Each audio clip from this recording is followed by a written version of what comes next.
This is just a sample of the audiobook. To get the complete audiobook, access the link posted in the first comment. Hey, Tree Ear, have you hungered well today? Crane Man called out as Tree Ear drew near the bridge. The well-fed of the village greeted each other politely by saying, "Have you eaten well today?" Tree Ear and his friend turned the greeting inside out for their own little joke. Tree Ear squeezed the bulging pouch that he wore at his waist. He had meant to hold back the good news, but the excitement spilled out of him. "Crane Man, a good thing that you greeted me so just now, for later today we will have to use the proper words." He held the bag high. Tree Ear was delighted when Crane Man's eyes widened in surprise. He knew that Crane Man would guess at once. Only one thing could give a bag that kind of smooth fullness.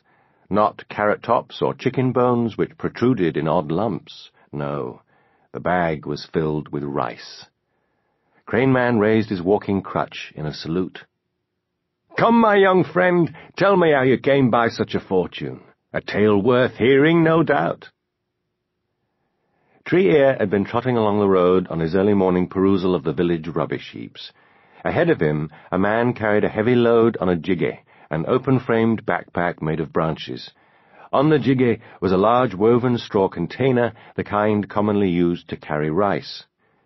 Tree Ear knew that the rice must be from last year's crop. In the fields surrounding the village, this season's rice had only just begun to grow. It would be many months before the rice was harvested and the poor allowed to glean the fallen grain from the bare fields. Only then would they taste the pure flavor of rice and feel its solid goodness in their bellies. Just looking at the straw box made water rush into Tree Ear's mouth.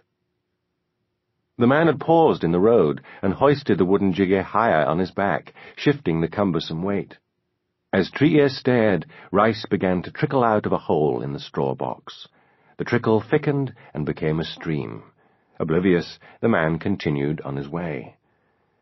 For a few short moments, Tree Ear's thoughts wrestled with one another.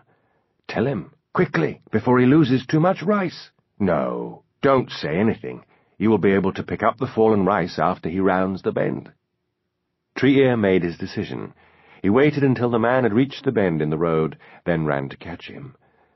"Honourable sir," Tree Ear said, panting and bowing, "as I walked behind you, I noticed that you are marking your path with rice."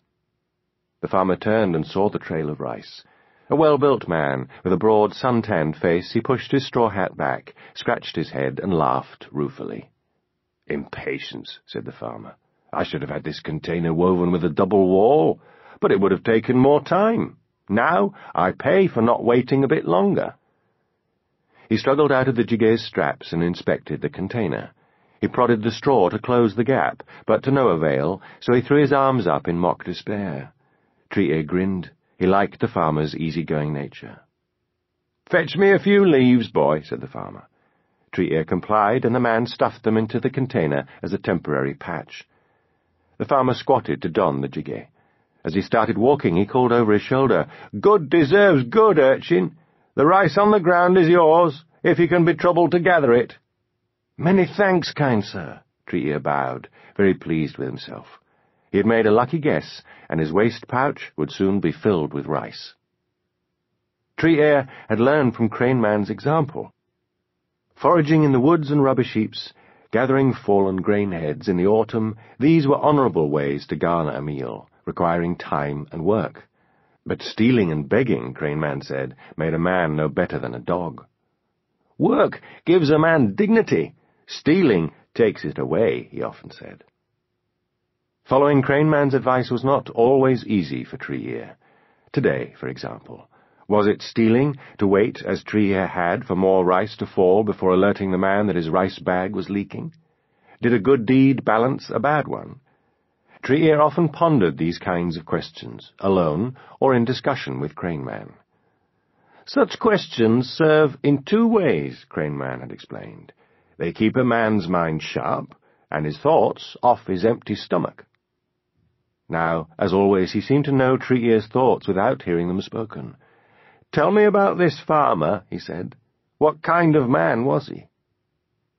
Tree Ear considered the question for several moments, stirring his memory.